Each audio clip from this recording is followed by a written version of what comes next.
Sintra is the most popular place to visit in Portugal. It is easy to get there from Lisbon. It's only 17 miles away. Take a local train, and in 45 minutes, you will reach your destination. This cute tiny town is simply packed with historical sites. With so much to see in Sintra, the main concern for curious tourists is how to organize their day to see as much of Sintra as possible. Let's talk about it. In Sintra, I divide all historical places into three categories, into three groups.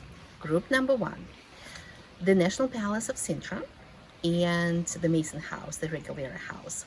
Both of these places are located within a walking distance from the railway station. Group number two, the famous Pena Palace and the Moor Fortress. To get there, you will have to take a bus, a tuk-tuk, or a taxi because they're located on the top of the hills and it's rather hard to get there by walking. And finally, group number three, the famous Monserrate Palace, my favorite destination in Sintra. The twin chimneys of the National Palace became the symbol of Sintra. This palace is the nearest historical site to the railway station and public parking. This is the trail station, and here's the palace. Just a 10-minute walk, and here you are. This royal palace is also known as the town palace. Most of what stands today began taking shape in the 14th century and it was significantly expanded in the late 15th century. The majority of tourists coming to Sintra ignore this place. I think you shouldn't skip it. It is one of the oldest surviving royal medieval palaces in Portugal, and it definitely has an old time charm. If you don't care so much about the medieval history of Portugal but love cooking, stop at the royal kitchen. Believe it or not, this kitchen served the entire palace since the 15th century. You can almost imagine the hustle and bustle of cooks preparing royal feasts centuries ago. Look how the cone shaped chimneys appear from inside the kitchen.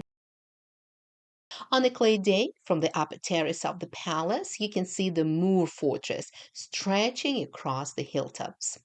The National Palace is pretty small. In November, it is not busy. We just walked up to purchase tickets, no lines, and few fellow tourists, so it took us about an hour and a half to explore the palace.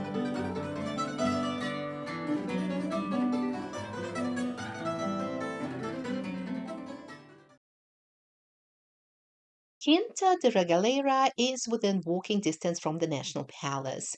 Normally, it shouldn't take you more than 10 minutes to get there by foot.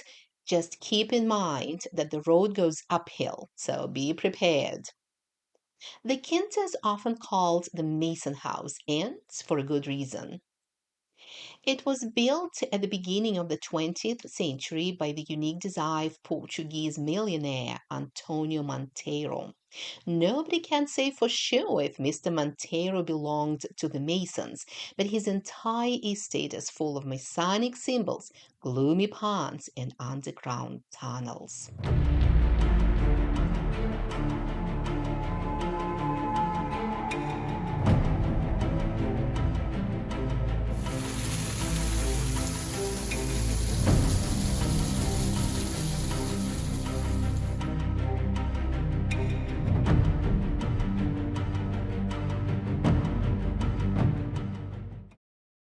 The famous initiation well attracts the most attention of the tourists. Some historians believe that the 27-meter spiral staircase with its 9 flights may symbolize the 9 levels of hell from Dante's Inferno, and they also believe that this well was used for some weird but unknown ceremonies. At the bottom of the well, you will enter into a system of tunnels, all intended to disorient and confuse you.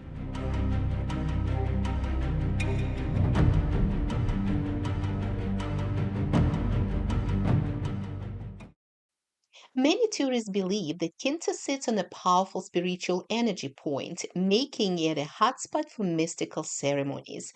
So, if you're looking for secrets and mystery, Quinta de Regaleira is your place to visit.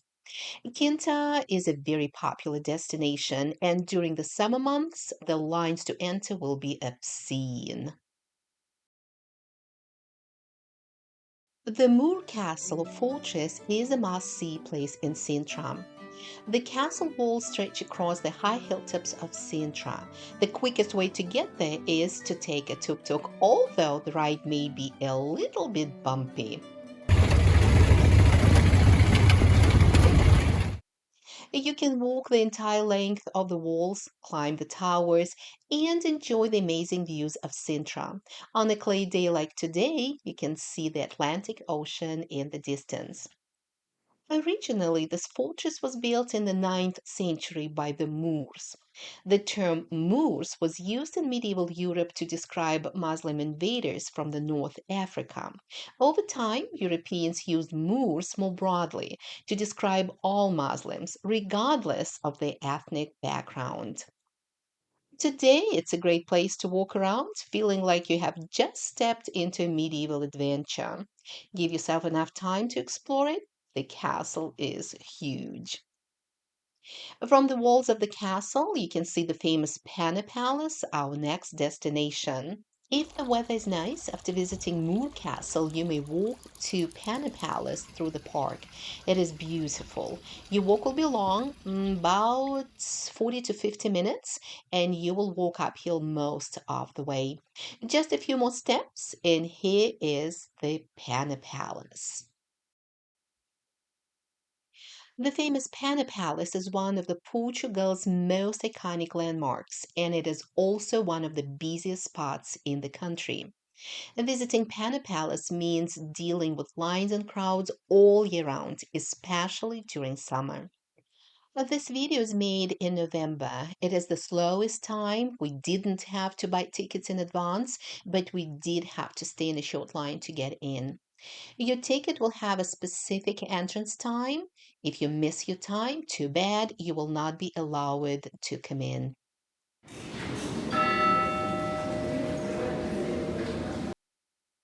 Most tourists want to visit Pena Palace to get to the upper terrace to enjoy the view. It is a pretty view. Nobody's rushing you, which is great because while being inside of the chambers, the visit moves quickly with limited time to stop and enjoy. Pena Palace is described as a romantic dream built on the hills of Sintra. Here's another view from the upper terrace.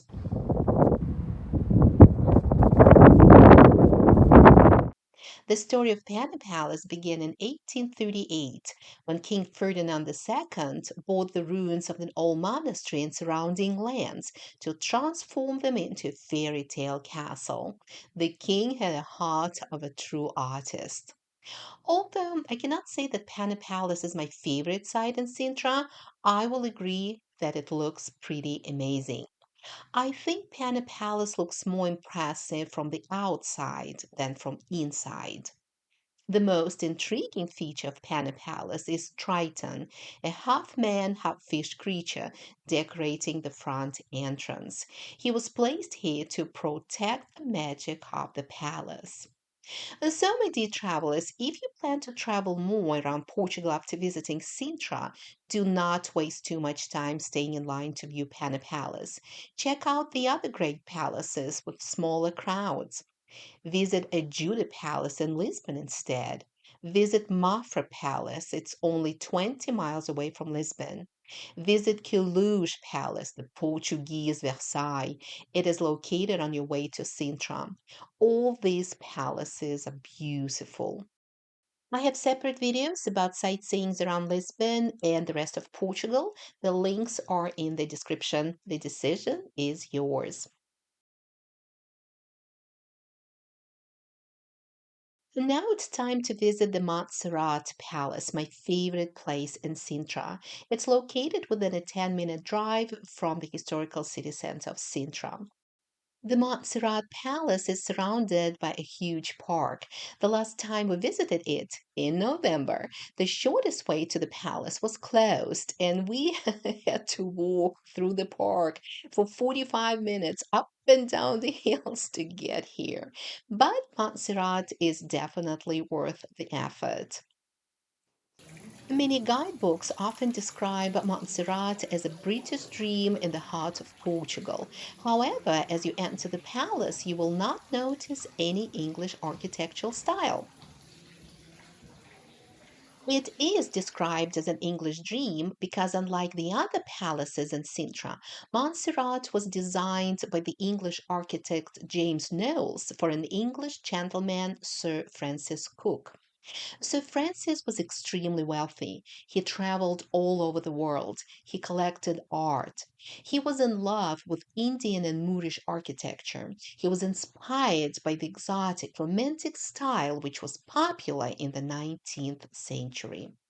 So, even if Montserrat was the vision of an Englishman, it is truly a world palace. The Indian and Moorish elements decorate the interior of the house, while a typical English garden waits for you outside. After the death of Sir Francis, his family retained ownership of this 19th century palace for several generations. Over time, the family's fortune faded, and finally, the property was sold to the Portuguese state in 1949. The beauty of this place was forgotten for decades, but today it enchants visitors again. Some places do not need princes and heirs, they just need to be loved. So, this is my tour around Sintra. You will not be able to see all five sites within one day, but at least you have an idea what the most popular destinations are, and I'm pretty sure you will choose the best option. In November, Sintra is relatively quiet. After 6 p.m., most tourists have departed.